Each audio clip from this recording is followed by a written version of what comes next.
Bien-aimé dans le Seigneur, l'évangile de Jésus va t'emmener sur les sentiers d'où les gens vont te dire que tu n'as jamais été chrétien. Tu n'es pas de Dieu, tu n'es pas converti. Comment le grand Dieu que nous cherchons, nous suivons, que nous servons, que nous adorons, que nous chérissons, que nous aimons, peut te permettre d'être dans cette situation. C'est l'oreille qui écoute, qui donne de l'importance à la bouche qui parle. Donc ce que les gens disent est important, mais n'a pas de valeur. Car la foi est appelée à traverser les difficultés. Donc la vie chrétienne va au-delà des réalités de la foi. Donc ta patience détermine la foi que tu as en Dieu. Car chacun prépare sa mort par sa manière de vivre. Ce qui veut dire que chacun a ses épreuves taillées à sa propre mesure. Donc la grandeur ne surprend pas les grands. Car ce qui est aujourd'hui peut changer demain. On peut avoir le même corps, mais l'intérieur qui a changé. On parle de la nouvelle naissance. C'est Jésus qui a fait le son. Car la personne à la promesse n'est pas la même personne au stade de l'accomplissement.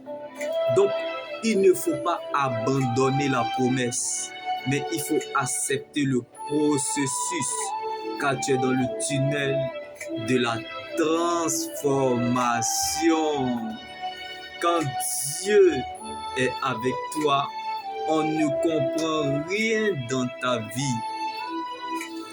Donc, il y a des questions qui n'auront jamais de réponse parce que nous sommes sélectionnés par Dieu, car il ne nous a pas promis une vie de facilité, mais il nous a donné sa présence. Donc, l'Église n'est pas la fin de nos problèmes. Comme Zacharie et sa femme Élisabeth servaient Dieu, mais ils n'ont rien eu. La vie chrétienne est une blessure, mais sa cicatrice demeure éternellement. C'est ça qui est doux. Le début sucré, le milieu amer, mais la fin glorieuse. Jésus-Christ n'est pas une option, mais une nécessité. Alors, n'abandonne pas et ne quitte pas le processus, car Dieu est en train de te faire passer sur un chemin d'où tu ne verras pas seulement le bout du tunnel, mais tu sortiras vainqueur du tunnel de la transformation pour que le monde te déguste sans modération, comme Dieu a fermé la bouche de Zacharie afin que son enfant Jean-Baptiste naisse sans problème.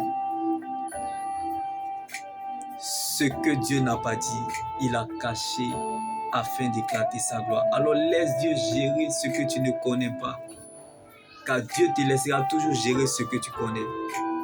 Donc tant que tu n'apprends pas à laisser Dieu faire, Dieu te laissera toujours faire, jusqu'à ce que tu comprennes, même en l'absence du besoin que tu désires, ta foi doit rester intacte, comme Zacharie dans l'humiliation, Élisabeth dans la honte, servaient continuellement Dieu. Ils sont restés toujours fidèles au temps, malgré l'incertitude, la confusion et la désolation.